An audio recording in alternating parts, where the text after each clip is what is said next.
Hello, this is Saya-chan from TinierMe, and I have been asked to make a short tutorial on how to use the trade site. Now, I am in no way a part of the staff of TinierMe Trading, but I do have an affiliate with the trade site with my group called the Whitelist, and we're against scammers and all that, but that's aside the point. So, I guess there are several basics on how to add things to your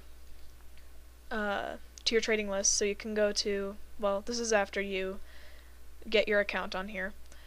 So you go to Edit Trading List, and you can either do this manually by looking through your closet and, just saying, oh, I have cream puff pajamas white or yellow or whatever that happens to be. And then let's see. I'll pick one that I actually know. Okay, oversized top white. So then you go here, and for the sake of not having this put up for trade, I'm going to go into my inventory. Now you can choose to have that one invisible so that people don't see what's in there.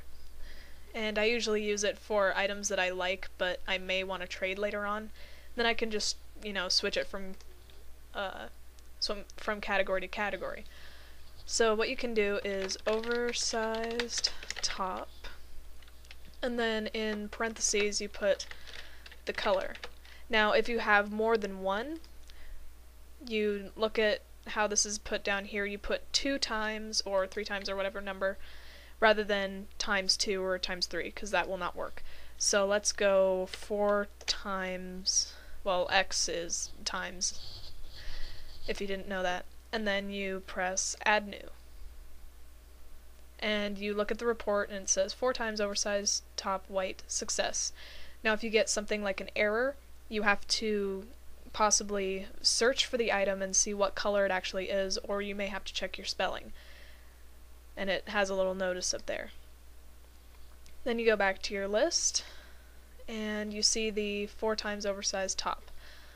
And that's basically how it was done before I figured out this other great tool. You can go to Browse Items. Now you can either go by category, going shirts and blouses, yada yada yada, or you can go down here. There are selfie shop items, event items, gotchas, and personally I like to go through it by gotcha, and then whenever a new gotcha comes out you can browse new items. And I usually do this for my want list, and you basically, there are 4 buttons that they added recently. Well, not recently, it's been a while.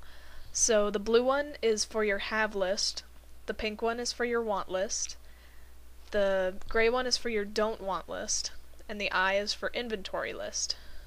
So basically you click those, you can click them however many times you want. Let's say I have 5 of these. Now you see this little cart over here?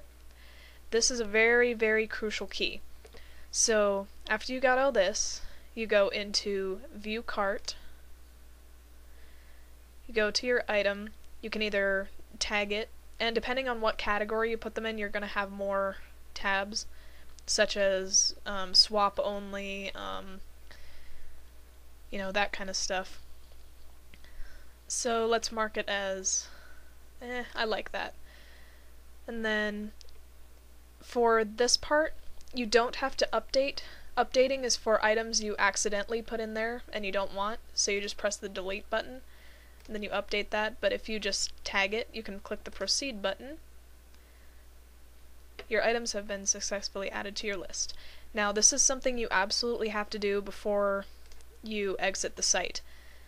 You have to go into your cart and you have to press proceed, not update, unless you delete an item that you don't really want in there. I know that a lot of people have this difficulty. You have to press proceed after everything so that all the items you put in here actually get put on your list. So let's go to my profile. So see, now those are there. Now for the sake of organization, I'm going to edit my trading list. Now you want to go, well, I want to go into inventory, then you scroll down, and then you delete all, and delete all. Submit change. And that's basically the basics of the trading site. Now, if there's something else you don't quite understand, you can leave a comment, or you can message me either here on YouTube or on TinierMe. And I may have a trade tip tutorial on how to trade better, how to get better items, how to not get ripped off, because I have seen a lot of people getting ripped off for the most ridiculous things. So, alright, I do believe my tutorial is finished. Like I said, if you have any questions, I will be more than happy to answer. And that's about it.